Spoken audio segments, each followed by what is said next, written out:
Alors, bonjour à tous. Bonjour à tous. Avant tout, je vais remercier le Seigneur pour la grâce qu'il m'accorde de vous apporter ce message aujourd'hui. C'est pour moi une première fois. Et ouais, j'espère que même si c'est la première fois, le message sera au moins clair pour que vous compreniez ce que le Seigneur m'a mis à cœur. Je me présente vite fait. Je m'appelle Charles Samy. Je suis étudiant à l'Université de Genève. Je passe en deuxième année de théologie. Et je fais des études en Sciences Po avant, mais voilà. Le message d'aujourd'hui a pour thème « Vivre d'amour et d'espérance ». Et je suis content parce qu'on a chanté un chant juste avant sur la parole du Seigneur. Et c'est cette parole que nous allons essayer de décortiquer. Et on va essayer de réfléchir ensemble. La première partie de mon message sera interactif. Vous allez me permettre. Je me suis dit, ok, pourquoi pas. Donc, n'hésitez pas à donner des réponses. C'est une question qui peut sembler lourde, mais vous allez voir à la fin que c'est des choses assez simples, des choses qui sont accessibles. L'objectif de ces messages, c'est de comprendre bibliquement la pertinence de l'œuvre de la croix. Et j'espère que pour les non-chrétiens ou les gens qui sont débutants dans la foi, vous allez un peu essayer de voir une autre facette de l'œuvre de la croix. Et pour les gens qui sont chrétiens, qui sont croyants, eh bien, vous allez avoir une incitation à vivre dans l'amour. C'est ça l'objectif, j'espère que je vais y arriver. Alors la question, c'est, selon vous, quels sont un peu les traumas, c'est entre guillemets, hein, c'est un mot lourd, les traumatismes qui affectent tout humain, qu'il soit chinois, qu'il soit africain, qu'il soit européen, qu'il soit de l'Amérique latine, ou même un pygmée au fin fond de la forêt du Congo. Dites-moi un peu, selon vous, n'hésitez pas à lever la voix, quels sont ces grands traumatismes ? Le deuil, la mort, je les mets ensemble, la maladie, l'abandon, les amours déçus, la solitude, ouais. La faim et la mort, c'est un peu la même chose, donc on va le mettre ensemble. Les guerres et la mort, j'ai l'impression que c'est un peu pareil. Vous êtes d'accord ? La peur, ouais. La peur. Est-ce qu'il y a d'autres suggestions ? Le doute. L'inconnu. Au fait, ouais, tu voulais dire quelque chose, Olivier ? Le temps qui passe. Ok, le temps qui passe. En fait, en réfléchissant, en lisant, en essayant de voir un peu ce que les gens ont dit, je pense qu'il y a 3 choses principales qui affectent tout humain. En tout cas, n'hésitez pas à venir me dire à la fin, mais qu'est-ce que tu nous as dit ? Mais accrochez-vous. La première chose, c'est la mort. La mort, en fait, la mort, c'est quelque chose qui nous est, j'ai presque envie de dire, inconnu, et ça nous effraie. C'est-à-dire, on dirait que quelque part en nous, on n'a pas conscience de la mort. Enfin, on a conscience, mais pas en même temps. On dirait que c'est quelque chose qui nous est inconnu. C'est quelque chose qu'on ne connaît pas, et ça nous effraie. Ça nous effraie de mourir, on ne sait pas ce qui vient après. Et ça, vous allez être d'accord avec moi que tout humain, peu importe d'où il vient, peu importe ses croyances, souffre de cette chose-là. Ça, on est d'accord. Quelqu'un a parlé de l'abandon. Eh bien, moi, je dirais plutôt de l'amour. C'est-à-dire, vous allez remarquer que presque toutes nos œuvres, ont pour objectif d'être acceptées, d'être aimées, d'être prises en considération. Au fond, c'est la recherche de l'amour. On veut appartenir à une société, on veut appartenir à un groupe. Je peux dire loin, en fait, on s'habille bien pour être accepté, pour être aimé un peu, voilà, il est très beau, il est bien habillé, on peut facilement l'accepter. La façon de parler, on parle bien, techniquement c'est un peu pour être aimé, mais bien sûr pour bien faire passer le message, mais au fond, il y a quelque chose en nous qui veut se faire apprécier, se faire aimer. En fait, j'ai même du mal à voir toutes les actions qui ne sont pas basés sur l'amour. C'est-à-dire, on dirait que l'humain est dans une quête absolue d'être aimé et d'être accepté. Tout humain. On tombe souvent en dépression parce qu'on ne se sent pas aimé. Ou, je sais pas, c'est vraiment dur de ne pas se sentir accepté. Ça, c'est une certitude. Ça, c'était mon deuxième point. Le premier point, c'était l'amour. Le deuxième point, la mort. Non, c'était la mort et puis l'amour. J'y arrive. J'ai recensé un autre trauma, si vous me permettez de l'appeler comme ça. Et ce trauma, c'est la peur de ne pas avoir un héritage. Je m'explique. C'est-à-dire, on a tous besoin d'avoir une maison pour ne pas dormir à l'extérieur.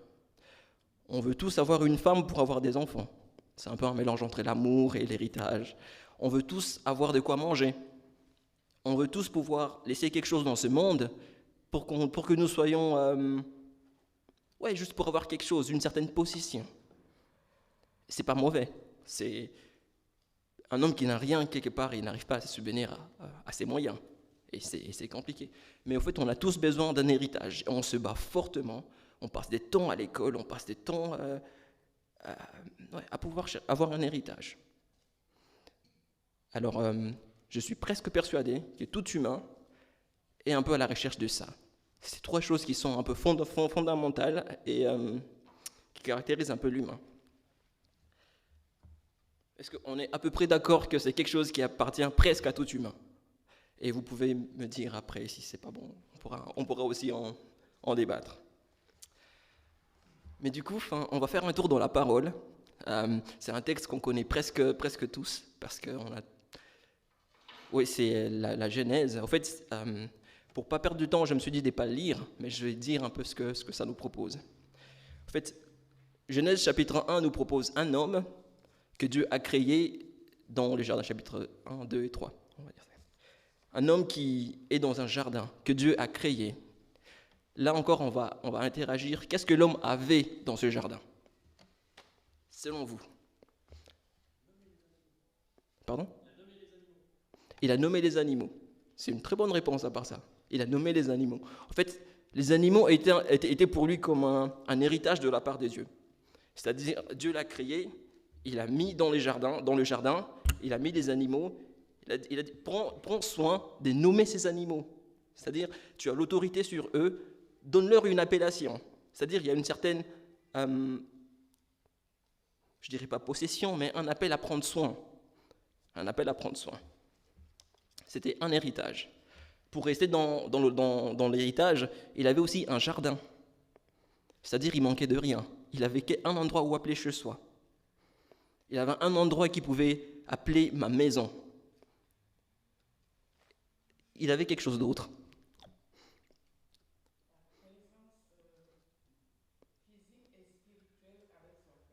Merci. C'est-à-dire, il avait la présence des dieux. Et Dieu, c'est l'amour en soi. Il n'y a pas d'amour sans Dieu. C'est-à-dire, être en union avec Dieu, c'est être avec l'amour, c'est être un avec l'amour. Et au fait, l'homme n'avait pas besoin d'être aimé. Il n'avait pas besoin d'être apprécié. Il n'avait pas besoin de bien parler. Il n'avait pas besoin de plaire. Et Dieu était avec lui. Et, dans Genèse, il y a un passage qui dit que Dieu s'est promené dans les jardins, dans l'ombre du matin, je crois, avec l'homme. En anglais, ça dit the mist of the morning. C'est-à-dire Dieu, le matin, il était avec l'homme. Et Dieu était un avec l'homme. C'est-à-dire l'homme était rempli d'amour. Un exemple banal qui vient de moi, qui ne vient pas de Dieu, en tout cas, on va dire. Imaginez-vous, il n'était même pas conscient qu'il était nu dans le jardin. Il n'était pas conscient qu'il était nu. Il était en relation avec Dieu, il avait tout l'amour qu'il fallait. On va dire la seule chose qu'il avait, c'était, on va dire qu'il avait Ève, et il devait lui démontrer un peu l'amour. Ça c'est autre chose, mais l'homme avait l'amour, c'est ça le plus important. Il avait l'amour de Dieu, et il était un avec Dieu. Genèse 3. Mais du coup, on est d'accord que l'homme il était immortel, parce qu'il n'avait pas encore mangé au fruit qui permettait la connaissance de la mort. Il était immortel. La terre lui était agréable. C'est dans Genèse 3 que Dieu va maudire la terre et va maudire l'homme. C'est-à-dire, l'homme maintenant mangera l'herbe des champs. Enfin, je ne sais pas ce qu'il mangeait avant, mais désormais, l'homme mangeait des légumes. Pardon? Ouais, mais au fait, c'est très compliqué cette histoire de fruits, parce que vous vous imaginez, il avait le droit de manger à tous les fruits sauf à un seul. Et un fruit pouvait l'ouvrir les yeux de savoir c'était quoi la mort. En fait, je ne sais pas trop ce qu'il mangeait, ou je ne sais pas quelle consistance avaient ces fruits, en tout cas. Mais ce qui est sûr, c'est qu'il était immortel. Il n'avait pas peur de la mort. Il avait l'amour, parce qu'il était un avec Dieu. Il avait un héritage, qui était son jardin.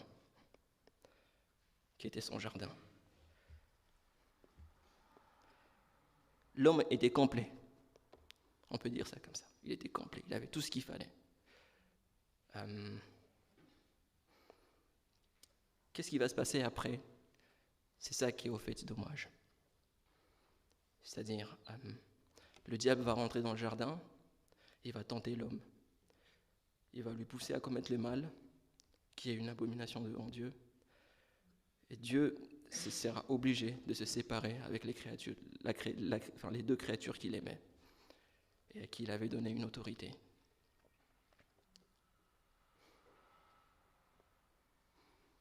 C'est-à-dire, maintenant, la présence des dieux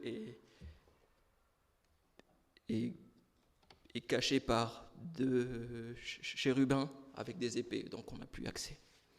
On ne peut plus vivre pleinement cette présence avec Dieu. Et c'est la peine de l'homme. C'est notre peine à tous. On va chercher, il y a une phrase, on va chercher à remplir tout. On va rechercher de l'amour. On va chercher un héritage. On va chercher de remplir un vide, comme on m'a enseigné ici. En fait, le cœur a un vide qui a la forme des dieux. C'est une belle phrase en tout cas. En fait, on veut remplir ce vide avec autre chose. On veut avoir un semblant de la vie éternelle. C'est-à-dire, tant qu'on est en bonne santé, ça va. Et on ne pense pas que ça va, que ça peut mal aller un jour. Quand on a un semblant d'amour, parce qu'on a des certaines capacités, et les gens nous aiment à cause de ça, on oublie vraiment qu'en vrai, nous ne sommes rien. Et parce qu'on a des héritages, on a des maisons, on a des voitures, on a tout ce qu'il faut, on a l'impression qu'on est arrivé. On a l'impression que la richesse qu'on a, qui essaie de nous donner un semblant de ce qui est vraiment ce que Dieu attend de nous, on oublie les seigneurs. Ouais, mais du coup, après Genèse 3, l'homme connaît la mort, il perd son héritage, il perd son unité avec le Seigneur.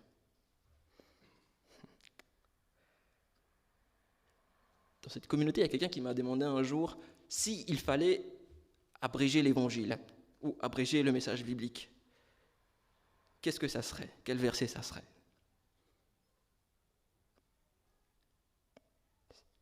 Moi, j'avais dit au hasard, j'avais réussi heureusement, mais en fait, c'est un verset dans Jean 13 qui dit « Car Dieu a tant aimé le monde qu'il a donné son Fils unique pour que quiconque met sa foi en lui ne périsse point, mais qu'il ait la vie éternelle. »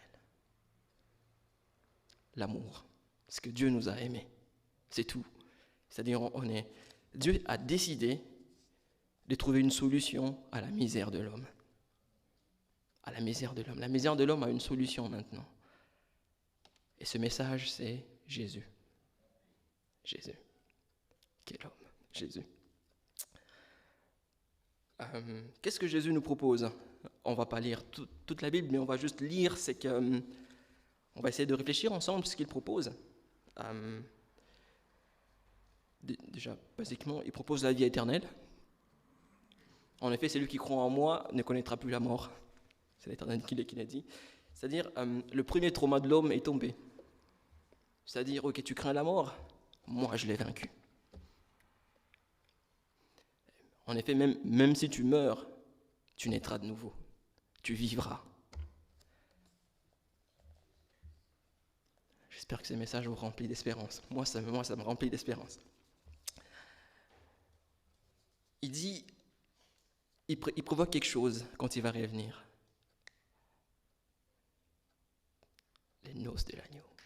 Est-ce qu'il y a noces sans amour? Dites-moi. Est-ce qu'il peut y avoir noces sans amour? C'est-à-dire, il dit qu'il va rétablir l'amour qu'on avait avec le Père. C'est-à-dire, on sera à nouveau un avec le Père, on sera un avec lui. Et ça, c'est précieux. Le deuxième trauma de l'homme est tombé. C'est-à-dire, tu seras aimé et en abondance. Tu n'auras plus besoin de te faire plaire, tu n'auras plus besoin de gagner au loto, tu n'auras plus besoin d'avoir des maisons, tu n'auras plus besoin de quoi que ce soit. Enfin, tu n'auras besoin de rien qui cadre avec l'amour, parce que moi, je vais te remplir de mon amour. Je te remplirai de mon amour. Le noce de l'agneau. Et Jésus, dans son dernier repas, il a dit qu'il ne boira plus du vin jusqu'à ce qu'il boive dans le royaume qu'il prévoit pour nous. Et pour moi, ça me donne de l'espérance. De l'espérance. Je me dis qu'un jour, par la grâce du Seigneur, je participerai à cette noce et je serai à nouveau un avec l'amour. J'aurai plus besoin d'être aimé, j'aurai plus besoin d'être accepté, j'aurai plus besoin de bien m'habiller, j'aurai plus besoin de... Ouais, parce que tout a été rétabli. Un héritage, ça c'est autre chose. Un héritage, c'est-à-dire, on n'a pas besoin d'avoir des possessions sur terre. On n'a pas besoin, parce qu'il y a les mythes qui viendront et qui vont tout dévorer. Mais on doit garder notre espérance et regarder dans ce qui est au ciel. Parce que là, il n'y a pas de mythe qui viendra tout manger. Et c'est un bien qui est éternel. Et je serai comblé, mon âme sera comblée, mon cœur sera comblé des biens qui sont au ciel.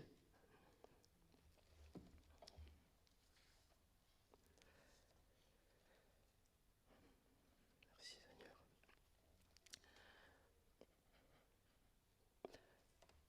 Que dire de l'homme qui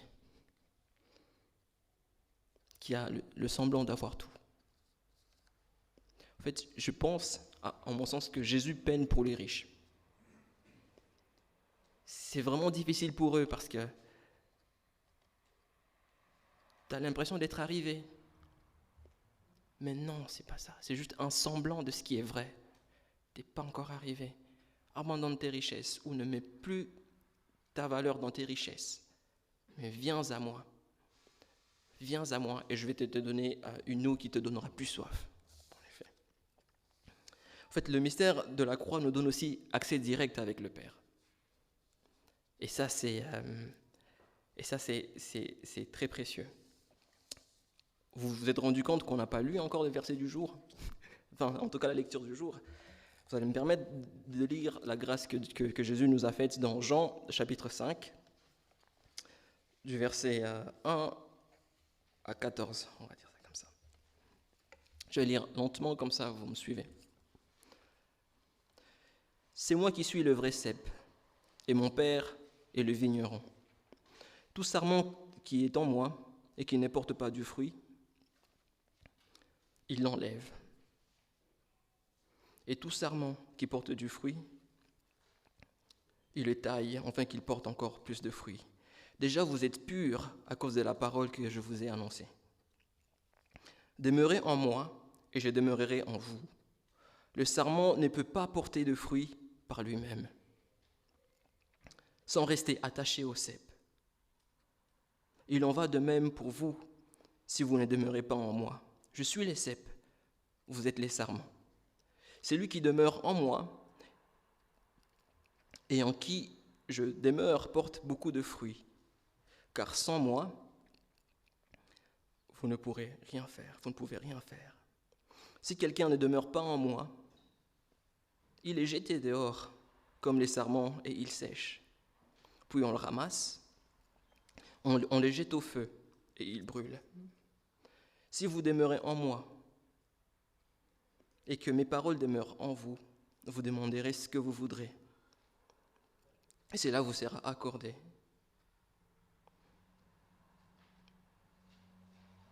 ce qui manifeste la gloire du Père, c'est que vous portez beaucoup de fruits. Vous serez alors vraiment mes disciples, portez du fruit. Tout comme le Père m'a aimé, moi aussi je vous ai aimé. Demeurez donc dans mon amour. Si vous gardez mes commandements, vous demeurez dans mon amour. De même que j'ai gardé les commandements de mon Père et que je demeure dans son amour. Je vous ai dit cela, afin que ma joie demeure en vous et que ma joie soit complète. Voici mon commandement. Écoutez-moi bien. Écoutez bien la parole. Aimez-vous les uns les autres comme je vous ai aimé. Il n'y a pas de plus grand amour que de donner votre vie pour vos amis. Vous êtes mes amis si vous faites ce que je vous commande. Essayons de se mettre un peu à la place de Clément. En fait, est-ce que vous savez l'origine des clémentines? Les clémentines. En fait, les clémentines, c'est un mélange entre orange et mandarine. Ça a été réalisé par Clément en Algérie en 1902, je crois. C'est très récent. Alors, mettez-vous à la place de Clément, qui veut mélanger deux branches pour avoir un bon fruit. Un fruit plus doux, avec moins de pépins, par exemple. Imaginez-vous, vous plantez cet arbre, vous coupez la greffe, vous les mettez ensemble. Au lieu que ça vous produise un fruit qui est bon, ça vous produit un fruit amer. Quoique le pamplemousse, c'est assez bon. Supposons on veut des clémentines, ça nous produit des cônes de sapin, par exemple, ça on fout. Qu'est-ce qu'on fait? Eh ben, ça sert à rien de l'avoir attaché. Ça sert à rien. Du coup, on le coupe, on jette dehors. Je ne sais pas trop le processus de Dieu. Je sais que Dieu est amour, mais en essayant de se tenir un peu par ce qu'il dit. Heureusement, il est impossible de ne pas porter du fruit quand on a son esprit.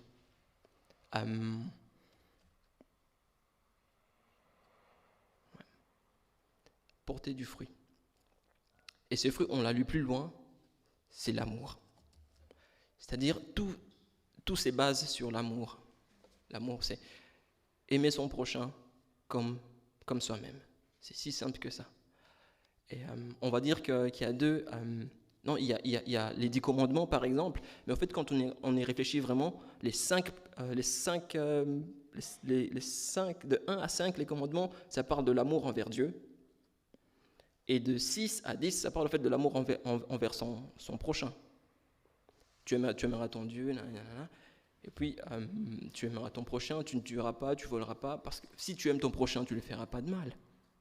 Si tu aimes ton prochain en vrai comme tu t'aimes toi-même, supposons que ton bras te fait mal. Ton bras te fait mal, tu ne vas pas le couper. Tu vas essayer d'en prendre soin pour qu'il aille bien. En fait, c'est comme ça que Jésus nous appelle à être.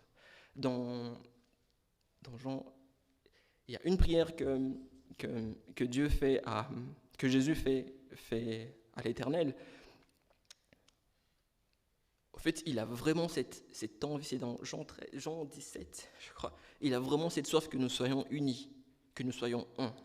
C'est-à-dire, il dit, Père, comme toi et moi nous sommes un, fais à ce qu'eux aussi soient un.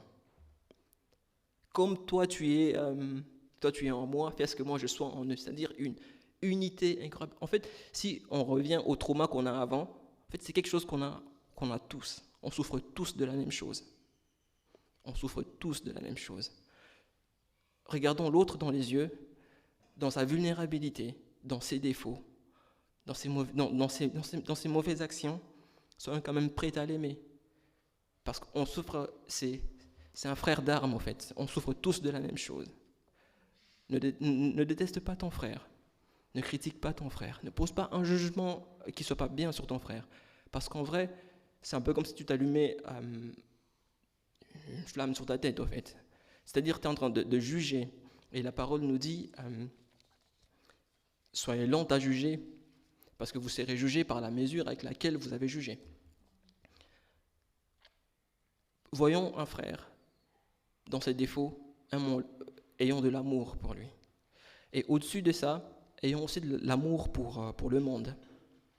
En fait, cette semaine, je m'étais beaucoup interrogé par rapport à ce que c'était vraiment mon prochain. Je me disais que c'était seulement mes frères chrétiens qui sont là, je dois faire du bien pour mes frères chrétiens et je dois être à leur service. En fait, je me suis rendu compte que non. Les Samaritains, c'est-à-dire, ils n'étaient pas nécessairement un juif bien en ordre, non, c'était un étranger, mais qui a aussi un cœur.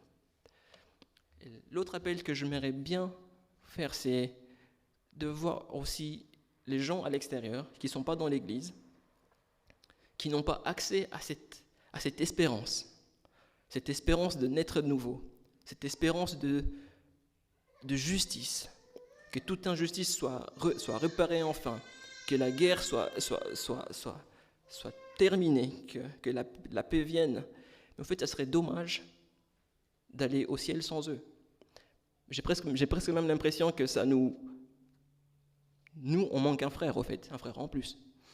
En fait, il y a une question qui me tourne en tête, c'est, au fait, au ciel, on n'apporte rien. On n'apporte rien, absolument rien. Rien. Mais on peut ramener un frère. On peut ramener un frère.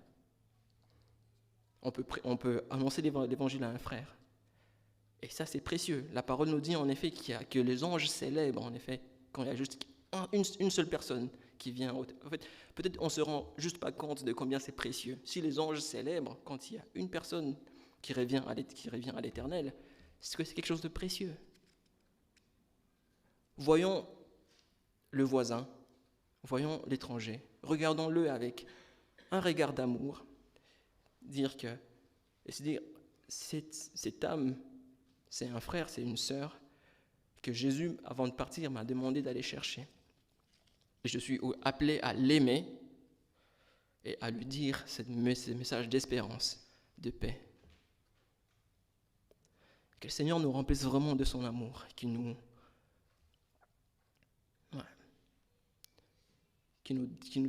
donne d'aimer. Qu'il nous donne d'aimer, c'est un peu le résumé. Qu'il nous donne d'aimer malgré les circonstances. Même quand c'est difficile, même quand ça fait mal, même quand c'est dur. Se dire, ok, on vit dans un monde déchu. Jésus-Christ reviendra. On va regarder avec espérance et vivre dans l'amour.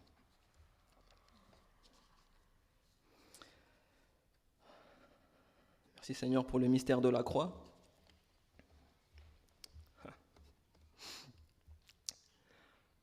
Éternel, nous te remercions parce que tu as décidé de porter nos fautes,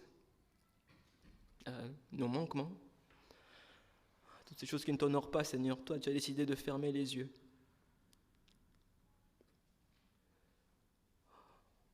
Seigneur, nous te bénissons, nous te rendons grâce, nous te disons merci, Éternel, parce que tu es bon.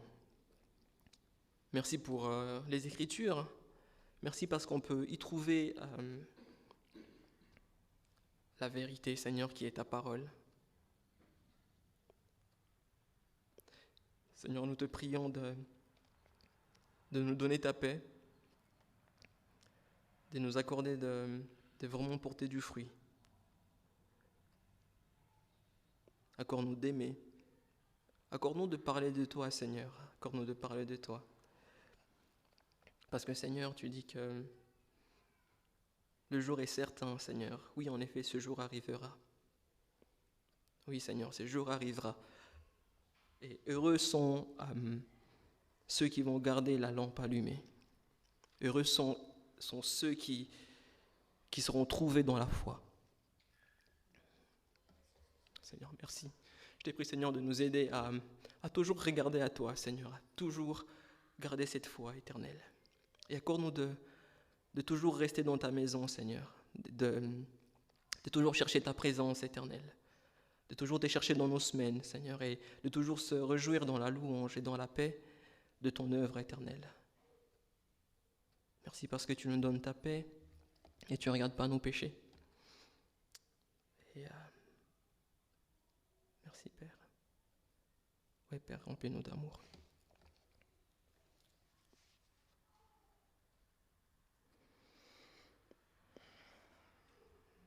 Amen.